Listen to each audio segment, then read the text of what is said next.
Amino अम्लों का वर्गीकरण किया गया है। तो एमिनो अम्ल का किस प्रकार से वर्गीकरण किया गया है, देखिए यहाँ पर एमिनो अम्ल का वर्गीकरण किस प्रकार से किया गया है।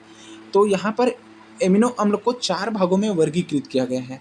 पहला है उदासीन एमिनो अम्ल, दूसरा है ध्रुवी किंतु उदासीन पार्श्व श्रृंखला वाले एमिनो अम्ल, और तीसरा है अम्लीय एमिनो अम्ल, और चौथा इसका प्रकार है क्षारीय एमिनो अम्ल। एक एक करके हम लोग देखते हैं इन सभी के बारे में उदाहरण सहित। जैसे पहला है उदासीन एमिनो अम्ल ने न्यूट्रल एमिनो एसिड।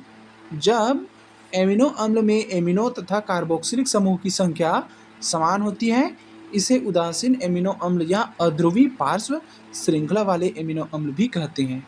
इसका उदाहरण है ग्लाइसिन और एलानिन। क्या बोला गया है यहाँ पर बोला गया है जब एमिनो अम्ल में एमिनो समूह और कार्बोक्सिलिक समूह की संख्या समान हो। इसके पहले हम लोग देख चुके हैं कि एमीन होता क्या है। एमीन एमिनो प्रतिस्थापित कार्बोक्सिलिक अम्ल होता है, मतलब इसमें एमिनो भी पाया जाता है और कार्बोक्सिलिक अम्ल समूह भी पाया जाता है। इसीलिए कहा गया है कि उदासीन एमिनो अम्ल उस एमिनो अम्ल को कहते हैं जिसमें एमिनो तथा कार्बोक्सिलिक समूह की संख्या समान होती है। इसे उदासीन एमिनो अम्ल या अध्रुवी पार्श्व श्रृंखला वाले एमिनो अम्ल कहते हैं। इसका एग्जाम्पल है ग्लाइसिन और एलानिन। देखते हैं इसका स्ट्रक्चर कैसा है। जैसे यहाँ पर बताया गया है एलानिन यहाँ पर ये कार्बोक्सिलिक समूह और ये एमिन समूह, इसमें दोनों की संख्या समान है। कार्बोक्सिलिक समूह की संख्या 1 और एमिन समूह की संख्या भी 1 है। अर्थात ये किस प्रकार का उदाहरण है, ये एक उदासीन प्रकार का एमिनो अम्ल है। उदासीन प्रकार का एमिनो अम्ल का एग्जाम्पल है एलानिन। इसी के समान ग्लाइसिन भी एक उदासीन एमिनो अम्ल का उदाहरण है।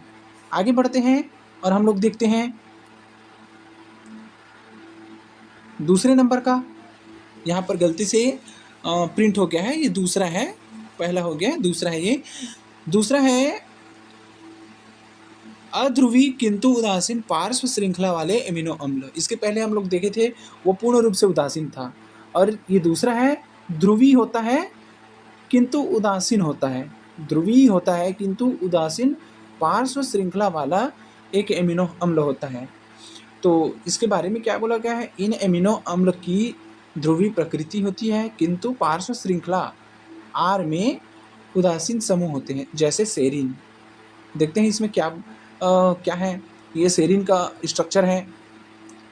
इसमें क्या बोला गया है, पार्श्व श्रृंखला में उदासीन समूह होता है। जैसे ये अम्ल की क्या होती है, ध्रुवी प्रकृति होती है। अम्ल ध्रुवी प्रकृति का होता है, लेकिन इसके पार्श्व श्रृंखला में उदासीन समूह होता है। ये ध्रुवी प्रकृति का होता है। ध्रुवी प्रकृति कहने का मतलब जैसे ये एमीन और ये कार्बोक्सिलिक एसिड, ये दोनों क्या होते हैं, एक दूसरे के उपस्थिति की वजह से इस अणु को ध्रुवी बना देता है, इस अणु को ध्रुवी बना देता है। परंतु इसके पार्श्वी श्रृंखला में क्या होता है, इसके पार्श्वी श्रृंखला में उदासीन समूह होता है। जैसे पार्श्वी श्रृंखला में उदासीन समूह, जैसे इसका उदासीन समूह ये, तो ये है एमिनो अम्ल का दूसरा प्रकार। अगला है एमिनो अम्ल का तीसरा प्रकार। एमिनो अम्ल का तीसरा प्रकार, ये भी गलती से दूसरा हो गया है, ये तीसरा प्रकार है एमिनो अम्ल का। तो ये क्या बोला है, तीसरा प्रकार अम्लीय एमिनो अम्ल। पहला था उदासीन, दूसरा था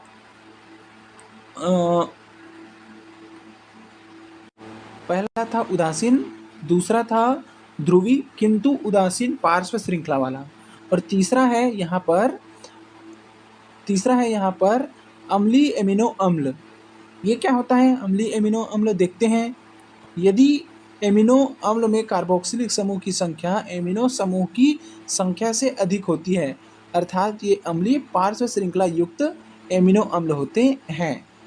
क्या बोला गया है यहाँ पर? तो यहाँ पर बोला गया है कार्बोक्सिलिक समूह की संख्या अधिक होती है। आप सभी जानते हैं कि एमिनो अम्ल में एमिनो समूह और कार्बोक्सिलिक समूह दोनों उपस्थित होता है, लेकिन यदि कार्बोक्सिलिक समूह की संख्या अधिक हो जाए एमिनो समूह की संख्या से, एमिनो समूह की संख्या से अधिक हो जाए तो वो कहलाता है एमिनो अम्ल, अम्लीय एमिनो अम्ल।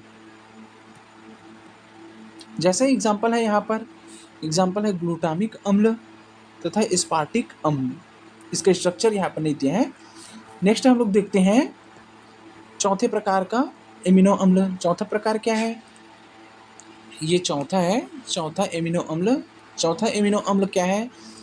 क्षारीय एमिनो अम्ल। ऐसे एमिनो अम्ल जिसमें क्षारीय एमिनो समूह की संख्या अम्लीय कार्बोक्सिलिक समूह की संख्या से अधिक होती है, अर्थात ये क्षारीय पार्श्व श्रृंखला युक्त एमिनो अम्ल होते हैं, उसे हम कहते हैं क्षारीय एमिनो अम्ल। इसका उदाहरण है लाइसिन। इसका उदाहरण है लाइसिन। लाइसिन क्या है? देखो आगे देखते हैं। लाइसिन, ये है लाइसिन। लाइसिन का स्ट्रक्चर, यह है लाइसिन का स्ट्रक्चर। जैसे इसमें क्या बोला है? इसमें कार्बोक्सिलिक समूह की संख्या से अधिक एमिन समूह उपस्थित रहेगा। आप सभी देख रहे हैं इसमें, यहाँ पर कार्बोक्सिलिक समूह की संख्या 1 है, जबकि एमिनो समूह की संख्या 1 और ये 2 कार्बोक्सिलिक समूह की संख्या से अधिक है, अर्थात ये क्या है?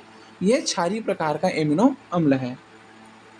तो इस प्रकार से एमिनो अम्ल को 4 भागों में